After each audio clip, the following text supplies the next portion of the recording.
नमस्कार दोस्तों, आप सभी का स्वागत है बीपीएससी एनालिसिस के एक नई वीडियो में।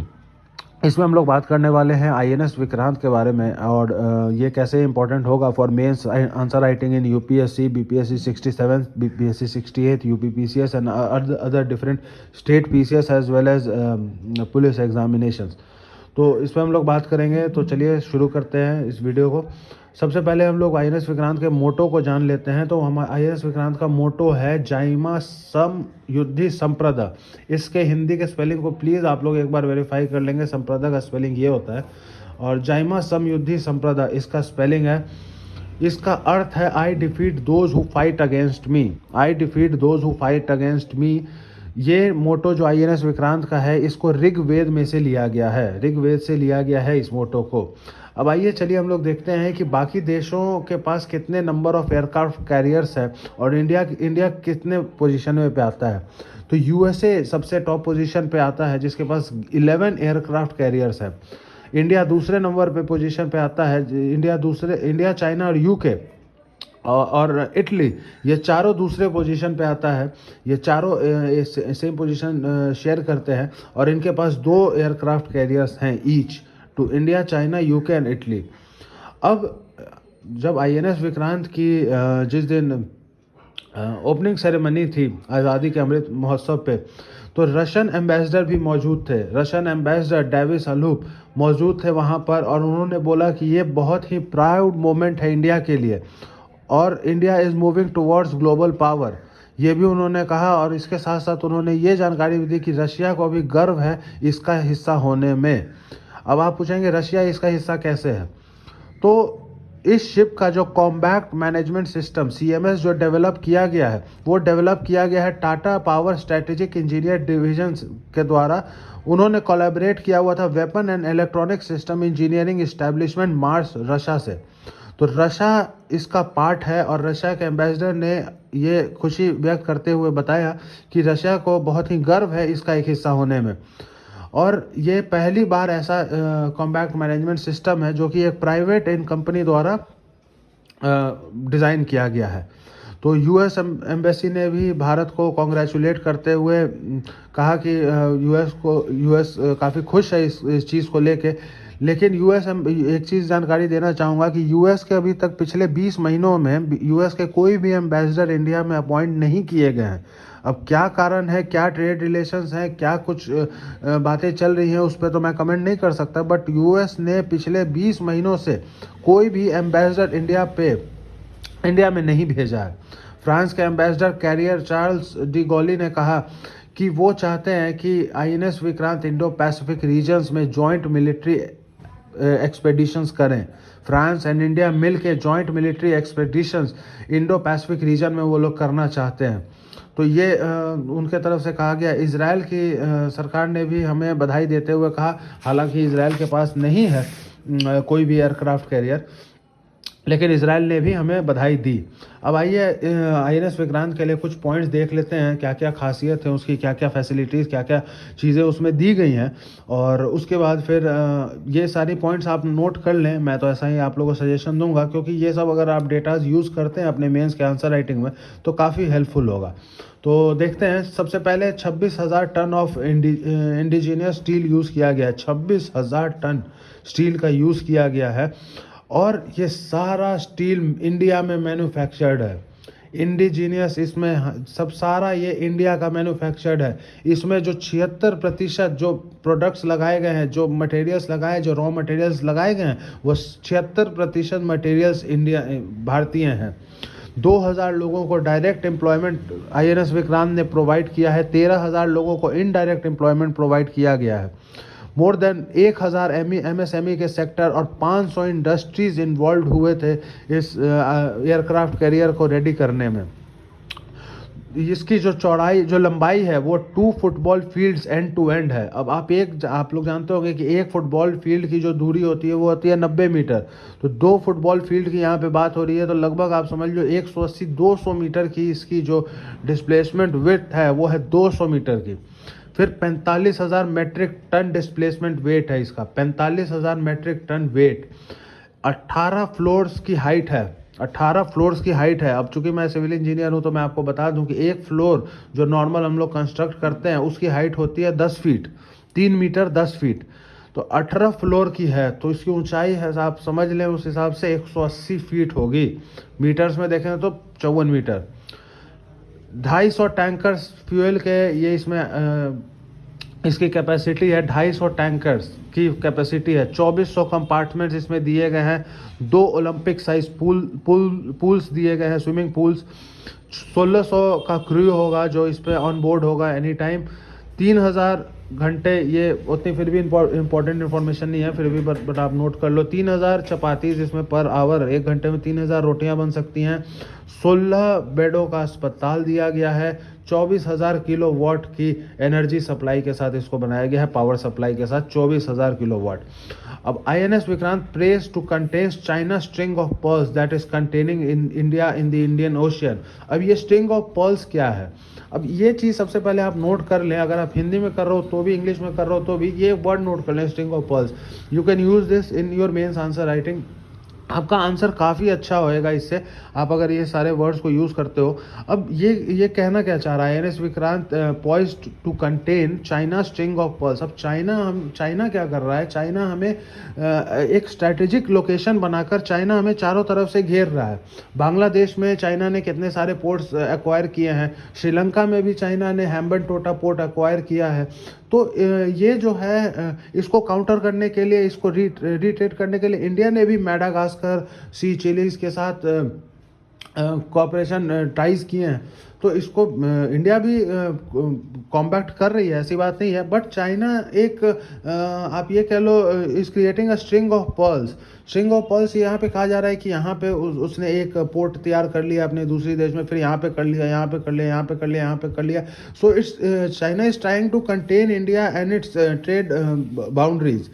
तो इंडिया को कंटेन कर रहा है, तो इंडिया भी काउंटर अटैक कर रही है। तो अभी ये INS विक्रांत के, ये जो INS विक्रांत का जो मेन एम है वो to contain China string of pearls that is containing India. India को रोक रहा है, इंडिया को बांध रहा है इंडियन ओशियन में, उससे बाहर नहीं निकलने दे रहा है। तो दैट इज, ये हम लोग उससे कॉम्बैट करेंगे, उसको वो करेंगे। India with INS Vikrant aims to develop a blue water navy in a maritime force capable of operating globally essentially across deep waters of the ocean. अब क्या है, इंडिया के पास, हमारे पास पहले से है INS Vikramaditya. INS Vikramaditya is one of the aircraft carriers. We have 2 aircraft carriers, INS Vikramaditya, INS Vikrant. तो INS Vikramaditya है हमारे पास। तो ब्लू वाटर नेवी में हम लोग केपेबल हों, सो दैट कि हम लोग हमारी भी अगर कहीं कुछ लड़ाई चल रही है या कुछ डिस्टर्बेंस चल रही है तो हम लोग उसको तो कॉम्बैट कर ही सकें। उसके साथ साथ अगर कोई दूसरी कंट्री है जो हमारी एलाइज है और दूसरी कंट्री है, वहाँ किसी तरह की डिस्टर्बेंस होती है तो वहाँ भी हम लोग एक व्हीकल अपना भेज सकें। तो इस पर आपको बताता हूँ। सबसे पहले वर्ल्ड नेवल हायरार्की में टॉड एंड लिंडरबर्ग क्लासिफिकेशन है। तो वर्ल्ड नेवल हायरार्की जो है तो उसमें उसको 4 तरह से क्लासिफाई किया गया है। Global reach power projection. अब ग्लोबल रीच पावर प्रोजेक्शन सिर्फ USA के पास है। क्योंकि USA is capable of multiple and sustain projection missions globally. US के पास 11 एयरक्राफ्ट कैरियर्स हैं। सो US is capable of multiple and sustain projections. US is capable, global, इनका global reach power projection है। जब दूसरे देखते हैं limited global reach power projection, इसमें France आती है, UK आती है। They have at least 1 major power projects globally. They have at least 1 major power projects globally. अब थर्ड आती है मल्टी रीजनल पावर प्रोजेक्शन। अब मल्टी रीजनल पावर प्रोजेक्शन में हम लोग भी आते हैं, इंडिया आती है, रशिया आती है, चाइना, इटली। इसमें हम लोगों का क्या है, हम लोगों की कैपेबिलिटीज क्या है कि power projection in regions adjacent to its own. मतलब हमारे आसपास के जो एरियाज हैं, हमारे आसपास की जो रीजन्स हैं, उनमें हम लोग अपनी पावर प्रोजेक्शन कर सकते हैं। हमारी उतनी कैपेबिलिटी है कि हम लोग अपनी लड़ाई तो लड़ ही सकें, साथ में आसपास के रीजन्स को भी कवर कर सकें। ग्लोबल रीच प्रोजेक्शन सिर्फ यूएसए के पास है, लिमिटेड अगर देखा जाए ग्लोबल रीच तो फ्रांस और यूके के पास है, लेकिन मल्टी रीजनल पावर प्रोजेक्शन हमारे इंडिया के पास भी है, रशिया, चाइना, इटली के पास है। और अगर रीजनल पावर प्रोजेक्शन की बात की जाए, जो कि सिर्फ एक्सक्लूसिव इकोनॉमिक जोन तक रहती है, economic zone, exclusive economic zone आप लोग जानते होंगे, जो इनलैंड बाउंड्री है उससे 200 kilometres into the deep waters is the EEZ। तो EEZ 200 किलोमीटर होती है ग्लोबल मेनलैंड से, 200 किलो, जैसे ये हो गया ग्लोबल मेनलैंड, तो 200 किलोमीटर ऐसे होगी वो। तो 200 किलोमीटर के रेंज में ही जिनका रीजनल पावर प्रोजेक्शन है वो कंट्रीज हैं Spain, Brazil, Japan, Australia, south Korea and Germany. ठीक है, अब अभी हमारी बात हो रही है कि अभी क्या हमारा काम, ये दो जो अभी विक्रमादित्य और INS विक्रांत हमारे पास हैं, क्या इन दो से हमारा काम चल जाएगा या हमें और चाहिए? तो अभी फिलहाल हमें एक और चाहिए। 20,000 करोड़ स्पेंड किए गए हैं INS विक्रांत पे।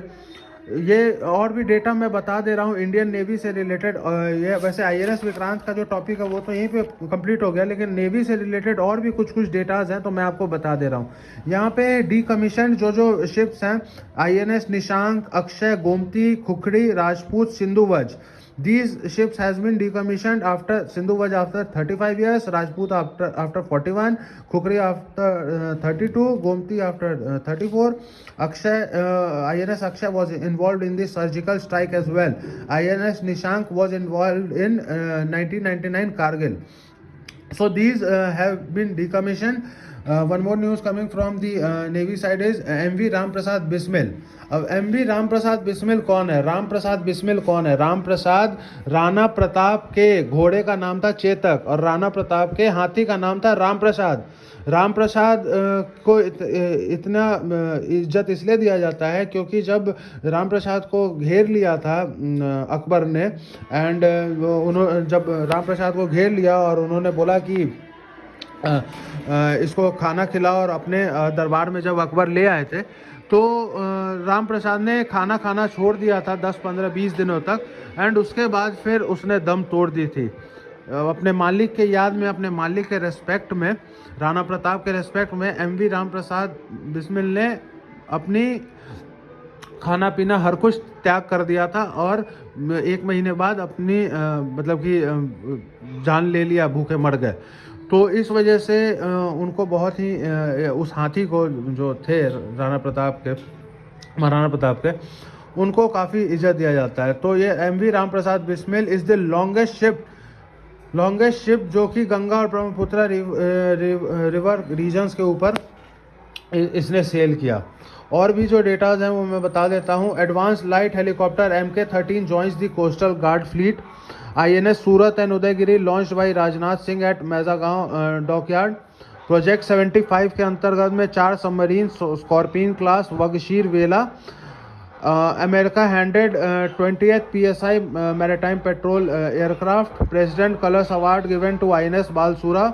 India gifted 100 crore patrol vessel PS Zoroaster to Seychelles। अब ये 100 करोड़ का पेट्रोल वेसल हम लोगों ने PS जोरास्टर दिया है Seychelles को। ये इसलिए, ये भी एक इंडिया जो हम लोग कॉम्बैट कर रहे हैं चाइना के स्ट्रिंग ऑफ पर्ल्स को, उसी के तहत दिया है हमने ये चीज़ गिफ्ट की है, ताकि वो लोग भी एक नज़र रख सकें। उसके बाद फिर INS Talwar participated in naval exercise Cutlass Express. INS Khanjar first naval ship to be called at heritage post of Gopalpur in Odisha. India's first floating missile test range INS Anvesh. तो ये INS विक्रांत से रिलेटेड हो गया। और भी अगर आपको नेवी से रिलेटेड कहीं कोई भी चीज़ें आती हैं तो आप ये सारे डेटाज अगर आपने रखे हुए हैं, वैसे भी अगर आप PT के एग्ज़ाम दे रहे हो तो उसके लिहाजे से तो ये सारे डेटाज आपको याद ही होने चाहिए। कितने साल के बाद किसने कौन सा डिकमीशन हुआ, कितने साल के बाद क्या हुआ, ये तो आपको याद होनी चाहिए। लेकिन अगर आप इसको नोट करके रखते हो, याद रखते हो, तो आपके जो मेन आंसर राइटिंग है उसमें भी अगर नेवी का पोर्शन आता है या आर्मी का सपोज दैट पोर्शन आता है तो आप 2 पेज 1 पेज आपका यहाँ से मटेरियल ये रेडी रहेगा INS विक्रांत का। तो चलिए मिलते हैं अगली वीडियो में। अगली वीडियो में हर घर तिरंगा के बारे में बात करेंगे। तो तब तक के लिए बाय बाय। अगर आपको वीडियो अच्छी लगी हो तो इसको लाइक करें, अपने दोस्तों के साथ शेयर करें, कुछ अपनी राय टीका टिप्पणियाँ कमेंट बॉक्स में हमारे समीप ज़रूर रखें। और अगर अभी तक आपने चैनल को सब्सक्राइब नहीं किया तो चैनल को सब्सक्राइब ज़रूर करें इसी तरह के अमेजिंग कंटेंट के लिए। तो चलिए मिलते हैं, तब तक के लिए बाय बाय।